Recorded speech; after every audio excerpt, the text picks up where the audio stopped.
नमस्कार दोस्तों, स्वागत है आपका SSC learning point by Singh sir. आज हम करेंगे 17 सितंबर की शिफ्ट 2 का पेपर।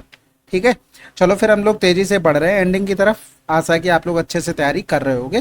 पहला सवाल है, कह रहा है एक्स की लिस्ट वैल्यू हमें फाइंड आउट करनी है और ये नंबर पूरा डिवाइड हो जाए। तो 5 7 x 7 1 6 बटे में 9, इनका सबका सम क्या होना चाहिए? 9 से डिवाइड होना चाहिए। तो देख लेते हैं कौन कौन से सम आ रहे हैं। तो 7 5 12 6 18 9 से डिवाइड हो गया। 7 1 8 हो गया। 8 प्लस का x, ऐसा क्या रखें x का मान की 9 से डिवाइड हो जाए? तो सबसे लिस्ट वैल्यू 1। अगला सवाल, ए बी और सी डी केंद्र ओ वाले एक वृत्त में खींची गई दो समानांतर जीवाएं हैं। दोनों जीवाओं के बीच की दूरी 21 सेंटीमीटर है। यदि ए बी सी डी की लंबाई 24 18, तो वृत्त की त्रिज्या किसके बराबर होगी? ये तो आसान सवाल है भाई। ये रहा यहां से, ये रहा यहां से, इनके बीच की दूरी 21 हो गई। ठीक है, ये सेंटर से जा रही है ये लाइन, और इधर अगर ये 24 है तो ये 12 हो जाएगी, इधर ये आधी 9 हो जाएगी। ऑप्शन का सहारा ले लो, बस खत्म हो गया। आई देखो, आपने ट्रिपलेट पढ़ा होगा, 3 4 और 5, यानी कि ये 3 गुना हो रहा है तो ये कितना हो जाएगा? 15 हो गई रेडियस। जब ये 15 हो गए तो देखो सारे 3 गुना, तो ये कितना हो गया? 9 हो गया। यानी कि 9 हो गया तो ये कितना बचा? 12, क्योंकि हमें टोटल 21 बनानी है। तो 9 12, अब यहाँ पर 9 12 था तो इधर भी 15 हो गया। तो देखो सेटिस्फाइड हो गया, आंसर लगा दो। अगला सवाल, अब यहाँ पर ये भी देखो आ गया, क्या आ गया? Infinite number of solution. ये पिक्चर आपके दिमाग में आनी चाहिए बस। देखो यहाँ पर इनफाइनाइट सोल्यूशन सभी बराबर होंगे, खत्म हो गया। तो 4 बटे में 5 बराबर में 12 बटे में के कर सकते हैं। तो के बराबर क्या आ गया? 15। ठीक है, अब तो आसान हो गया ये सवाल, अब तो कुछ नहीं बचा। एम और एन क्रमशः 12 सेंटीमीटर 8 सेंटीमीटर त्रिज्या वाले दो वृत्तों के केंद्र हैं। क्यू आर वृत्तों की उभयनिष्ठ स्पर्श रेखा है। एम एन बराबर में 16 है और कह रहा था क्यू आर की लंबाई क्या होगी। अब देखो यहाँ पर 12 8 20 हो रहा है और इधर 16 है, लेकिन आपको दिमाग नहीं लगाना है कुछ भी कि ये वृत्त एक दूसरे को इंटरसेक्ट कर रहे हो, कुछ भी नहीं करना। आपको सीधे डायरेक्ट जो फार्मूला आपको पता है कॉमन टेंजेंट का, वही लगाना है। तो आपको पता है अगर हमें लंबाई निकालनी है तो अंडर रूट में डी स्क्वायर माइनस का R1 माइनस R2 का होल स्क्वायर। तो यहाँ पर अगर देखेंगे तो डिस्टेंस कितनी थी? 16 के स्क्वायर, रेडियस में 12 से 8 गया 4 का स्क्वायर। ए स्क्वायर माइनस बी स्क्वायर का फार्मूला लगाएंगे, 16 4 20 हो गया, 16 से 4 गया तो 12 हो गया। इधर देखेंगे तो ये 4 पंजे 20 हो गया, इधर 4 तियां 12 हो गया। ठीक है, 4 बाहर आ गया तो अंडर रूट में 15। सिंपल सा, क्योंकि यहाँ पर देखो डिस्टेंस 16 थी और ये 12 8 20 हो रहा था। ठीक है, तो ये ओवर एक दूसरे को इंटरसेक्ट करते, लेकिन उससे कोई मतलब नहीं हमें। ठीक है, हमें सिंपल फार्मूला पता, बात खत्म। कह रहा था उन वर्षों की संख्या ज्ञात करें जिनमें सी प्रकार की बाइक का उत्पादन विगत वर्षों में ए प्रकार की बाइक के औसत उत्पादन से कम है। तो सबसे पहले ए में जाएंगे, उनका हमें एवरेज निकालना पड़ेगा, फिर सी में चेक करना पड़ेगा। तो यहाँ पर एवरेज निकालने के लिए हम क्या करते हैं, हम इसको मान लेते हैं 200 इनका एवरेज रहा होगा। तो एवरेज से ये 90 ज्यादा है, ये 90 71 ज्यादा है, और इधर देखेंगे ये माइनस का 6 हो गया, और ये एवरेज से 10 से 7 गया 3, यानी कि 43 कम हो गया। तो इनको जोड़ेंगे 43 और 6 49 कम हो गया। इनको अगर जोड़ेंगे तो 1 हो गया, 9 7 16 हो गया, और 161 से 49 घटाएंगे तो 11 से 9 गया तो 2 हो गया। इधर बचा 5, 5 से 4 गया 1, 112। यानी कि जो हमने एवरेज माना है उससे 112 टोटल ज्यादा होगा। एक में कितना ज्यादा होगा? क्योंकि यहाँ पर टोटल नंबर 4 है, तो एवरेज बनाने के लिए 4 में देख लेंगे। तो 4 दूनी 8 हो गया, 4 अट्ठे 32। यानी कि कुल मिलाकर जो ए का एवरेज है वो कितना हो गया? 228। अब यही कह रहा था कि सी प्रकार की बाइक का उत्पादन कम है एवरेज से, तो एवरेज से 228 से कम एक में हो गया, यानी कि ये रहा 228। 2 हो गया, यानी कि 2 में कम रहा आंसर। हमने डिवीजन मेथड से एवरेज निकाल लिया, बाकी आप जोड़कर डायरेक्ट भाग भी कर सकते थे। ठीक है, अगला सवाल करते हैं।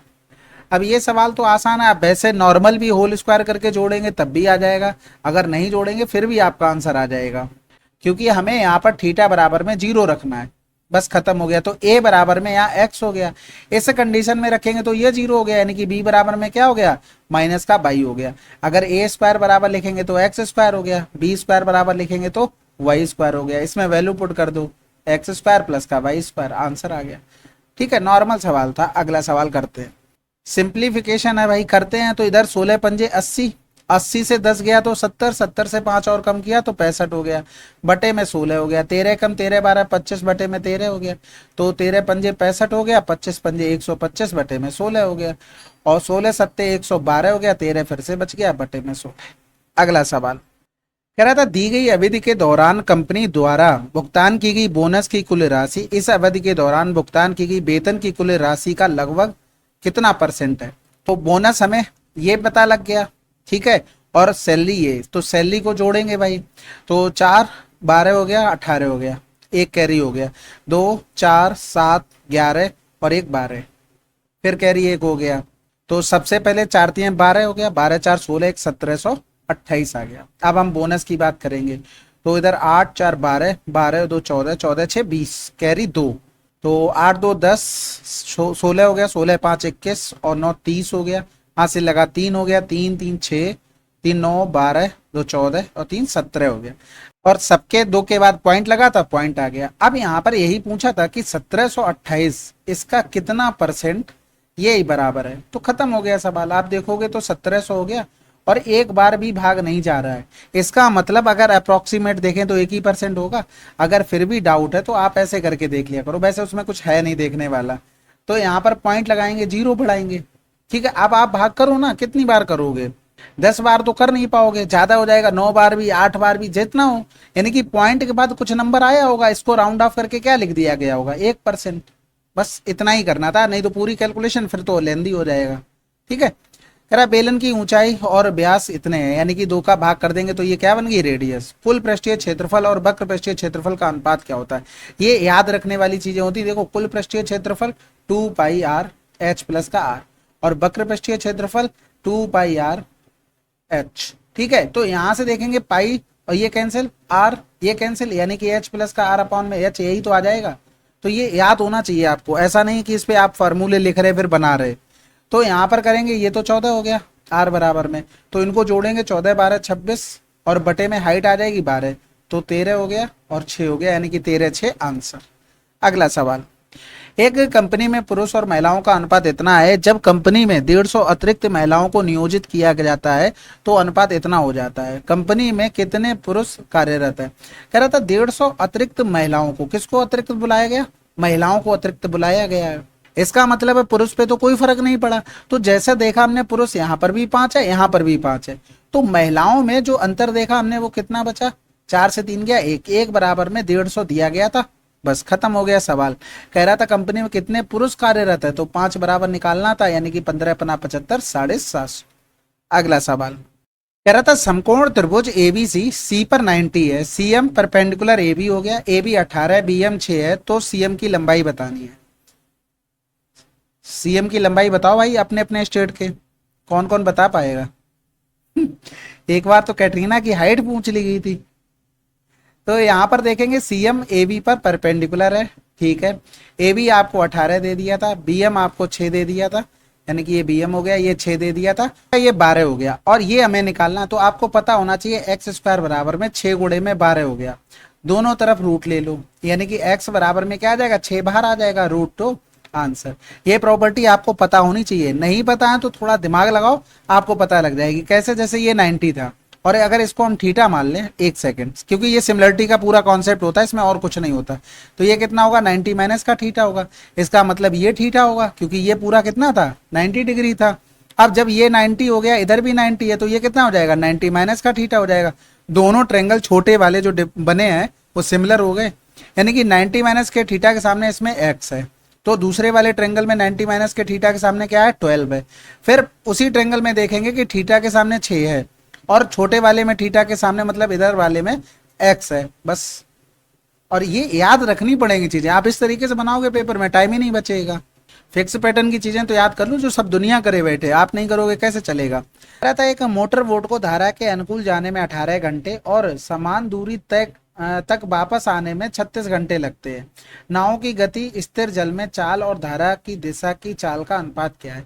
अच्छा यहाँ पर देखो, अगर सवाल पढ़ो, कह रहा नाव की गति स्थिर जल में चाल और धारा की दिशा में चाल का अनुपात क्या होगा। धारा की दिशा का मतलब हमें जोड़ना पड़ेगा, लेकिन इंग्लिश में पढ़ना। Find the ratio of the speed of the boat in still water to the speed of the stream, यानी कि ऊपर नॉर्मल है कि उसमें रेशियो पूछा गया बोट का और स्ट्रीम का, ठीक है। तो सबसे पहले देखेंगे डिस्टेंस कांस्टेंट है, तो 18 घंटे अनुकूल में और विपरीत में 36 घंटे लगते हैं, ये टाइम का रेशियो।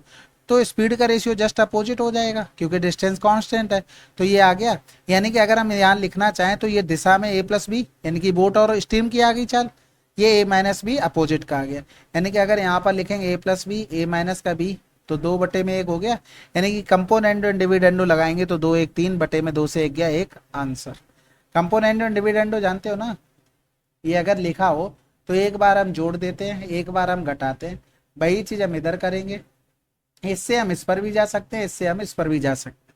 ठीक है, तो हमने डायरेक्ट मान निकाल लिए। अगला कह रहा था एक समचतुर्भुज पी क्यू आर एस में ओ एक आंतरिक बिंदु इस प्रकार है कि ओपी बराबर ओ आर है और एस ओ क्यू का अंशीय माप क्या होगा। देखो रोम्बस और स्क्वायर दो ही तुम्हारे आपके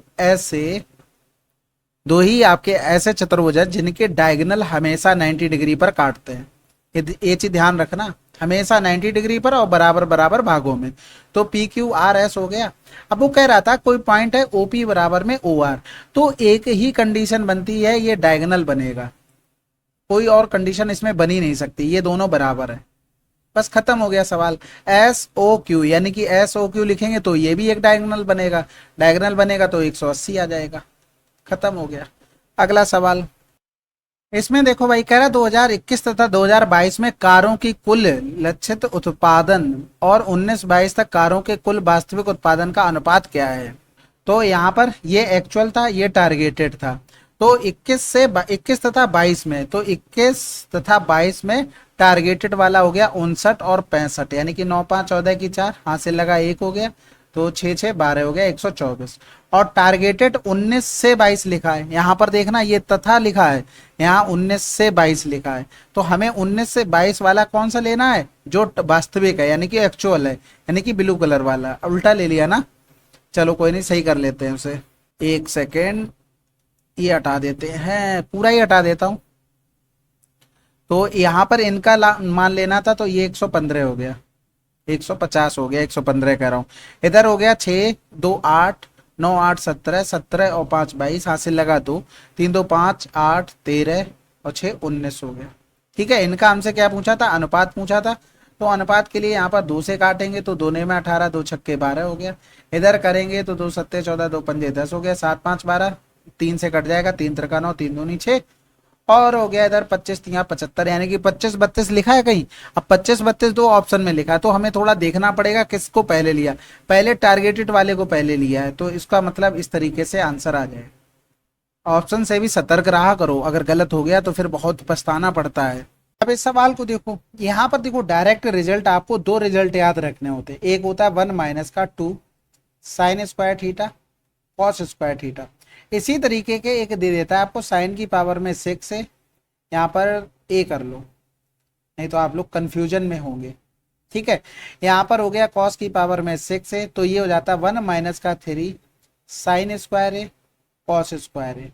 ठीक है, ये आपको याद रखने हैं। ठीक है, 2 हो गए, इतना बहुत है, होता कुछ नहीं है। अगर आप जैसे एक को करेंगे साइन ए प्लस का कॉस ए का होल स्क्वायर करके करेंगे तो ये आ जाएगा साइन की पावर ए, साइन की पावर 4 है, कॉस की पावर में 4 है, और प्लस में हो गया 2 साइन स्क्वायर है और कॉस स्क्वायर है। जब यहाँ पर 1 हो जाता है, ये वाला पूरा उठकर इधर आ जाता है, तो साइन स्क्वायर है कॉस स्क्वायर है, और जो हमें निकालना है वो हो जाता है ये। ठीक है, रफली समझा दे रहा हूँ क्योंकि आप इससे सवाल सॉल्व तो करने वाले वैसे भी नहीं हो। और इसी तरह एक बार होल क्यूब लिख देंगे, तो साइन ए प्लस का कॉस ए, रफली बता दे रहा हूँ आपको। ठीक है, तो इधर हो जाएगा, यहाँ पर स्क्वायर कर लो, तो ये हो गया साइन की पावर 6 है प्लस में कॉस की पावर में 6 है, और ये इधर क्या हो जाएगा प्लस में 3 साइन ए और कॉस ए हो जाएगा, और वो भी यहाँ पर स्क्वायर में चल रहा था तो स्क्वायर में, बाकी एक ब्रैकेट और आता वो तो बनी हो जाना। तो यहाँ पर भी ये क्या हो जाएगा 1, और पूरा इधर उठा के ले आओ, साइन की पावर में 2a कॉस की पावर में 2a बराबर में साइन की पावर 6 है और प्लस में कॉस की पावर में 6 है। ये डायरेक्ट रिजल्ट आपको याद रखना है, ये एक्सप्लेनेशन आपके काम में नहीं आएगा लेकिन ये काम में आएगा। के बाद इनको स्क्वायर कर लो, आपका आंसर आ जाएगा। तो होल स्क्वायर करेंगे तो साइन स्क्वायर है प्लस में कॉस स्क्वायर है प्लस में हो गया 2 साइन है और ये हो गया कॉस है, बराबर में कितना हो गया 1/8 हो गया। यानी कि यहाँ पर लिखेंगे तो 2 साइन है कॉस है बराबर में हो गया हमारे पास, देखो एक इधर आ जाएगा यानी कि माइनस का 7/8, तो ये 2 यहाँ से हटा देंगे तो 2 भी इधर आ जाएगा, यानी कि अब मान रख दो इसमें, तो 1 माइनस का 49 बटे में 8 दूनी 16 और 16 16 में 256 हो गया, या फिर हम 2 से काट भी सकते थे, 2 एकम 2 28 हो गया। तो इधर लिखेंगे 128 और 49 का डिफरेंस, 18 से 9 गया तो 9 हो गया, 11 से 7 गया 4, 79 अपॉन में 128 आंसर आ जाता है। तो आपको ये दो चीजें याद रखनी है। अगला सवाल, अब इसको देखो, ये तो आसान है क्योंकि आपको कंडीशन पता है, a प्लस बी प्लस सी बराबर में अगर 0 है तो a की पावर 3 प्लस का b की पावर 3 प्लस c की पावर 3 बराबर में 3abc होता है। इसी पर ये बेस्ड सवाल था, इसी तरीके से ऑप्शन बनाए गए थे। अगर हम यहाँ पर देखते b प्लस का 3c माइनस का 2a हो गया और बराबर में 0 हो गया, तो यहाँ पर भी माइनस आना चाहिए था, माइनस तो नहीं है, तो ये हो सकता है ये भी माइनस बना देगा b, तो माइनस सामने आना चाहिए, ये भी नहीं होगा। ये सारा केवल अकेला ऐसा था कि सभी प्लस में दे रहा था और बराबर में 0, ये कंडीशन फॉलो कर रहा था। ठीक है, अगर माइनस होता इक्वल में 18 एबीसी में से कोई, तब हम उसको और ट्राई करना पड़ता। अगला, अब इस सवाल को देखो भाई, सिंपल सा, सबसे पहले तो हम नॉर्मल निकालते हैं। यहाँ पर 90 minus theta cos 90 minus theta क्या लिख सकते हैं, साइन थीटा, और इनटू में हो गया, यहाँ पर पावर में 3 है। तो सबसे पहले एक चीज देखो, अगर 90 प्लस थीटा देखेंगे तो इस क्वाड्रेंट में इसमें साइन प्लस ही होता है और चेंज किस में होता है, कॉस में, तो कॉस पावर 3 थीटा हो गया, माइनस में साइन, फिर इसको क्या लिख सकते थे, कॉस थीटा, अभी चेंज किया, और कोसेक की पावर में 3, 90 माइनस थीटा, यानी कि इस क्वाड्रेंट में इसमें सारे प्लस होते हैं, तो ये साइन कितना हो जाएगा, साइन की पावर में 3 थीटा हो जाएगा। और अगर हम नीचे देखेंगे तो ये हो गया हमारे पास कॉस 90 प्लस का 4 थीटा। अब 90 प्लस का 4 थीटा का मतलब हो गया कि ये इस क्वाड्रेंट में, और इस क्वाड्रेंट में कॉस होता है माइनस का, यानी कि सेकेंड क्वाड्रेंट में था तो साइन आ जाएगा 4 थीटा। समझ में आ गई, तो इधर लिख देंगे माइनस का साइन 4 थीटा। हमने क्या किया, ऊपर से साइन थीटा और कॉस थीटा ले लिया कॉमन, और 4 भी साथ में ले लिया, तो बचा कॉस स्क्वायर थीटा माइनस का साइन स्क्वायर थीटा, और इसको अगर हम नीचे लिखना चाहेंगे तो लिख सकते हैं 2 साइन थीटा, 2 साइन 2 थीटा और कॉस 2 थीटा। फार्मूला खोल दिया साइन 2 थीटा का, और यहाँ पर माइनस का साइन था, तो सबसे पहले तो इसी को हटा लो, ये 2 दूनी 4 हो गया। ठीक है, इसको अगर हम फर्दर और ब्रेक करना चाहें तो लिख सकते हैं 2 साइन थीटा, और ये हो गया कॉस थीटा, तो ये इससे कैंसिल आउट, और ये जो लिखा है वो किसका फार्मूला है, कॉस 2 थीटा का है, और नीचे भी देखो कॉस 2 थीटा था, यानी कि अगर हम देखेंगे तो यहाँ पर 2 और एक्स्ट्रा आ गया, तो 2 बटे में 2 बराबर में 1 हुआ, लेकिन माइनस का, क्योंकि ये माइनस वाला अभी एक बचा हुआ था, तो आंसर क्या आ गया, माइनस का 1। कह रहा था, 2 हाथों से गुजरने वाली एक वस्तु को मूल लागत मूल्य के 40% के कुल लाभ पर बेचा जाता है। यदि पहला व्यापारी 30% का लाभ कमाता है तो दूसरे व्यापारी द्वारा अर्जित लाभ परसेंटेज कितना होगा। भाई यहाँ पर अगर देखेंगे कोई चीज 100 है तो टोटल प्रॉफिट कितना हुआ, 140, लेकिन इसमें से जो पहले एक वाले से हाथ से गई है वो 130 हो गया। ठीक है, तो एक चीज बताओ, इसने बेचा होगा कितने में, 140, तभी तो ओवरऑल 40% हो रहा, तो इसने तो प्रॉफिट 10 ही का लिया, 10 का प्रॉफिट किस पे लिया, 130 पर, गुणे में 100 परसेंटेज के लिए, तो यहाँ पर कर देंगे 13 सत्ते 91 बटे में 13, आंसर आ गया। अगला सवाल, ये तो सवाल आसान था, यहाँ पर पुट कर दो a बराबर में 1, बस खत्म हो गया, तो 1 प्लस का 2 यानी कि आंसर 3। सेटिस्फाइड हो रहा था, कुछ करना भी नहीं था। कह रहा 30 छात्रों के एक समूह ने एक टेस्ट दिया, 12 छात्रों का औसत 62 है और बाकी छात्रों का औसत 76 है, समूह का औसत क्या होगा। देखो इधर 12 हैं और बचे कितने, 18, तो रेशियो हम बना ले रहे 12 और 18 का, 6 दूनी 12, 6 तियां 18, इनका एवरेज 62 दिया गया था और बाकी के जो लोग थे इनका एवरेज 76 था। आप गुणा करके कर लो, चाहे आप एवरेज मान कर लो, हमने 70 एवरेज माना, ये एवरेज से 8 कम हो गया और ये एवरेज से 6 ज्यादा हो गया, तो अगर इसमें देखेंगे तो टोटल 16 कम हो गया, इधर देखेंगे तो 6 तियां 18 ज्यादा हो गया, कुल मिलाकर क्या हुआ, प्लस का 2 हुआ, यानी कि एवरेज से 2 तो टोटल ज्यादा आएगा। तो एक लोगों में कितना ज्यादा आएगा, एक लोगों का मतलब है टोटल छात्र कितने हमने मान के सॉल्व कर रहे हैं, 5, तो 5 से इसमें भाग कर देंगे तो पॉइंट लगाएंगे तो 5 को 20, यानी कि 70.4। अगला सवाल कह रहा था, साधारण ब्याज पर प्रतिवर्ष ब्याज की दर कितनी है जिस पर इतने वर्षों में 1040 का मूलधन 1230 हो जाता है। आसान है ये तो सवाल, सिंपल सा। पहले देखो 1040 और 1230 का डिफरेंस कितना है, तो 13 से 4 गया 9, यानी कि 190 का ब्याज मिला, और हमें रेट निकालनी थी। आप चाहो तो ओरल भी कर सकते हो, यहाँ पर करेंगे 2 एकम 2, 3 बटे में 2 हो गया, और 3 बटे में 2 करके इसमें कर लोगे तो ऊपर चला जाएगा 38 हो गया, बस 12 ने में 108 हो गया।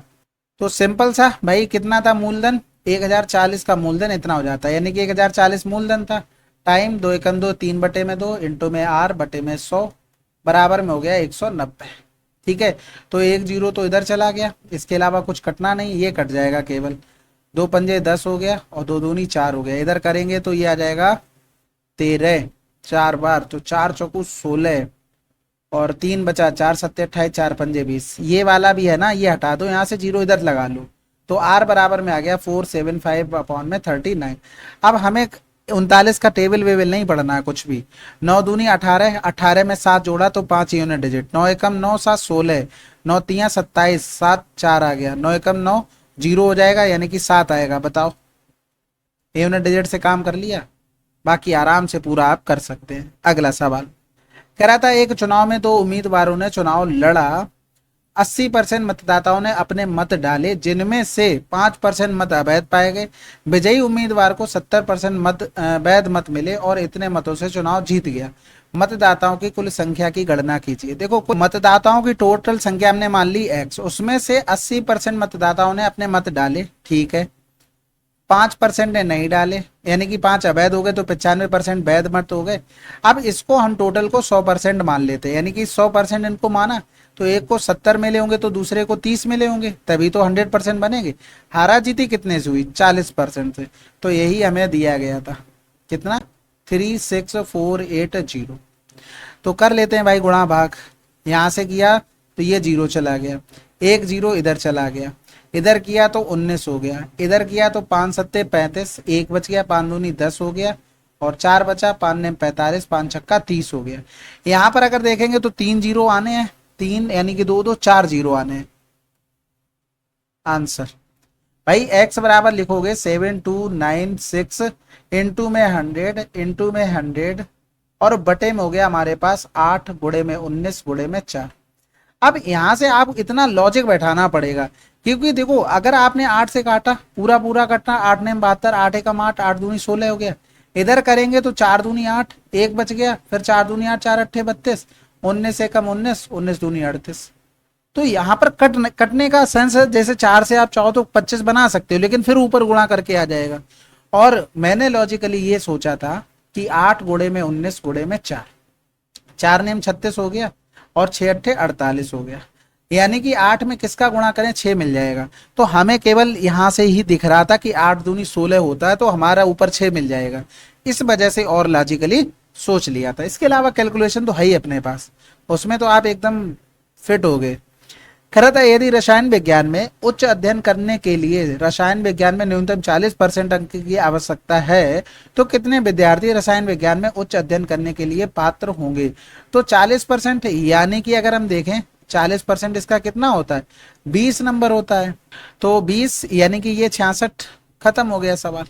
केमिस्ट्री की तो बात कर रहा था। कह रहा था, एक दुकानदार अपने माल पर 40% की छूट देता है, 20% की अतिरिक्त छूट भी देता है, तो इन दो क्रमिक छूटों की एकल छूट आसान है। 40 20 60 माइनस का 40 गुणे में 20 बटे में 100। इसको ओरल करना था, ठीक है। 4 दूनी 8, 52% आंसर। सबको फार्मूला पता है, आशा करता हूँ, ठीक है। कह रहा था, एक टंकी दो पाइपों द्वारा स्वतंत्र रूप से 8 मिनट और 10 मिनट में भरी जा सकती है। दोनों पाइपों को एक साथ कुछ समय के लिए खोला जाता है, लेकिन किसी अवरोध के कारण पहले पाइप से जल की पूरी मात्रा का केवल 5/8 भाग और दूसरे पाइप से 3/5 भाग प्रवाहित होता है। हालांकि अवरोध अचानक निकल जाता है और उस क्षण से 3 मिनट में टंकी भर जाती है। पूर्ण प्रवाह शुरू होने से पहले कितना समय लगा? देखो, सबसे पहले देखो, दो टंकी थी, पहले ए मान लो और बी मान लो, इधर 8 इधर हो गया 10, यानी कि इनका एलसीएम लेंगे तो 40, 8 पन्ने 40, 10 चौक 40। अब हुआ क्या है कि मान लो टंकी चली, ये इतने में भर गई और यहाँ पर यहाँ तक अवरोध रहा, इसके बाद जो ये 3 मिनट चले है ना, यहाँ पर पूरा फुल फ्लैश से पानी आ रहा था, यानी कि दोनों की इफिशियंसी 9 गुणे में 3, यानी कि यहाँ पर 27 काम जब तक वो करते रहे तब तक कोई दिक्कत नहीं आई। तो 40 से अगर हम 27 हटा दें तो काम बचा कितना? यानी कि 13 काम करने तक उनका अवरोध रहा। तो ये जो काम था 13 उन्होंने किया कितने समय में? तो अगर हम देखें तो पहले पाइप का 5 इफिशियंसी थी, 5/8 भाग पानी भर रहे थे। दूसरा पाइप था तो वो 4 इफिशियंसी से 3/5 से पानी भर पा रहा था। अब यहां से हमें इनको निकालना पड़ेगा, टोटल इफिशियंसी अब कितनी बनी? तो 55 25 पंजे 125 हो गया और 4 3 12 8 96 और बटे में कितना हो गया? 40 हो गया, यानी कि यहाँ पर 6 5 11 हाथ से लगा 1 हो गया, 9 3 12 हाथ से लगा एक, 221 बटे में 40, ये इफिशियंसी आई है।